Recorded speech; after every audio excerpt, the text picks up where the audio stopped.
An empath doesn't break loudly.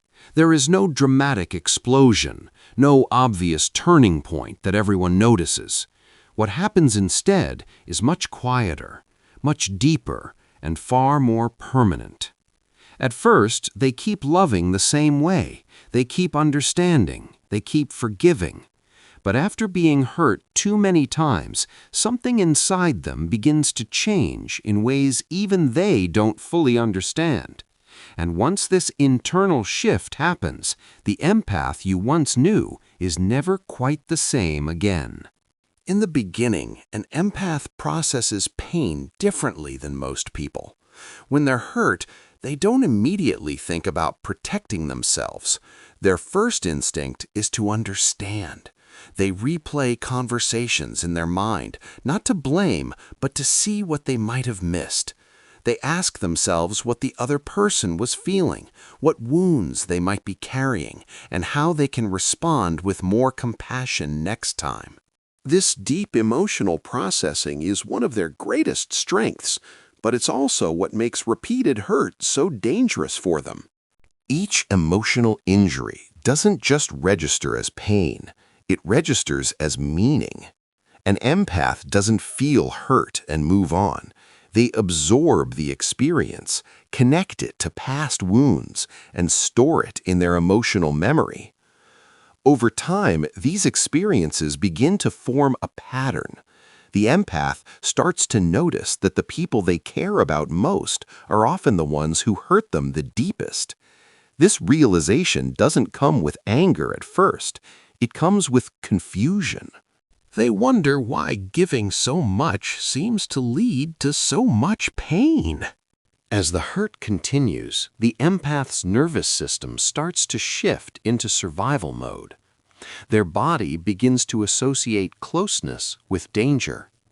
Emotional openness, which once felt natural, now triggers subtle stress responses.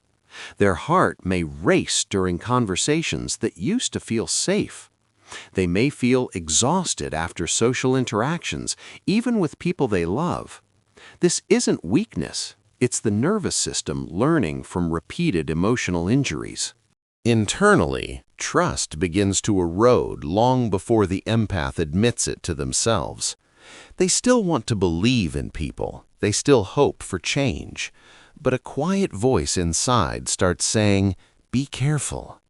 At first, this voice is easy to ignore. The empath pushes past it, believing love will fix everything. But each new hurt makes that inner warning a little louder, a little harder to dismiss. One of the most painful internal changes happens in the empath's sense of self-worth. Because they are so emotionally attuned, they often internalize other people's behavior. When someone withdraws, becomes cold, or crosses boundaries, the empath doesn't immediately think, "This is about them." Instead, they think, "What did I do wrong?" Over time, repeated hurt begins to distort how they see themselves. They may feel like they are too sensitive, too emotional, or too much for others. This belief quietly settles into their identity. As these experiences pile up, the empath starts to emotionally over-adapt. They become hyper-aware of others' moods, not out of curiosity, but out of self-protection. They scan for signs of rejection, disappointment, or anger. This constant vigilance drains them. They may appear calm on the outside, but internally they are always bracing, always preparing for the next emotional impact. This state of emotional alertness is exhausting, and eventually the empath system looks for a way to reduce the pain. That's when the silent emotional shutdown begins. This shutdown isn't a conscious decision. The empath doesn't wake up one day and decide to stop feeling. It happens gradually. They start sharing less. They hold back their thoughts. They feel the urge to protect parts of themselves that were once freely given.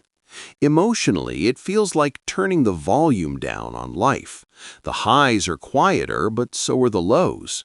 This numbness can feel like relief at first because it reduces the intensity of pain they've been carrying for so long.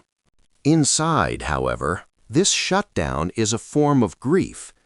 The empath mourns the version of themselves who loved without fear. They miss how deeply they used to feel, even though those feelings caused pain. There's often guilt attached to this change. They may feel like they're betraying their true nature by becoming distant or guarded. But their system isn't trying to punish them, it's trying to keep them safe. Another internal shift occurs in how the empath relates to connection. They may still crave closeness, but they're terrified of it at the same time. This creates an internal conflict where they want to be understood, but fear being seen. They may pull away from relationships just as they start to become meaningful. This isn't because they don't care, it's because caring has become associated with loss. Emotionally, the empath becomes selective. They stop giving everyone access to their inner world. Conversations become more surface level. Laughter still happens, but it doesn't always reach their core. People may notice that the empath seems calmer, quieter, or more reserved, but they don't realize how much emotional depth is being held back. The empath hasn't become cold, they've become careful. Internally, boundaries begin to form where none existed before. This is one of the healthiest outcomes of repeated hurt, but it often comes through pain. The empath starts recognizing patterns.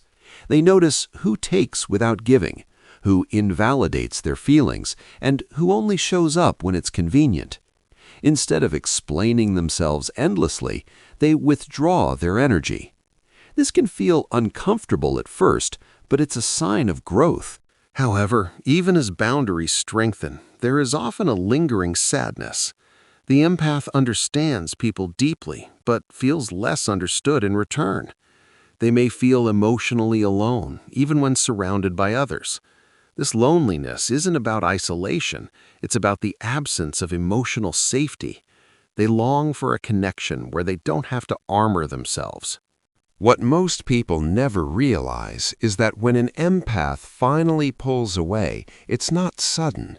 It's the result of hundreds of small moments where they chose understanding over self-protection until their system could no longer carry the weight.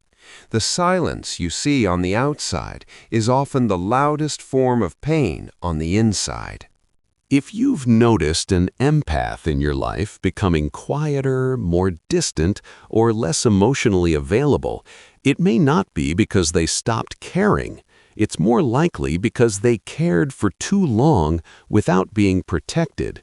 And if you are the empath experiencing this internal shutdown, know this: you are not broken.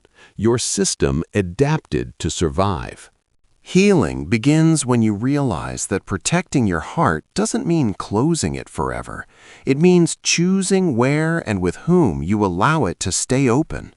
You can still be deeply empathetic without sacrificing yourself, and you can still feel intensely without letting repeated hurt define who you become. Sometimes the most powerful thing an empath can do isn't to feel more, but to finally feel safe enough to feel again.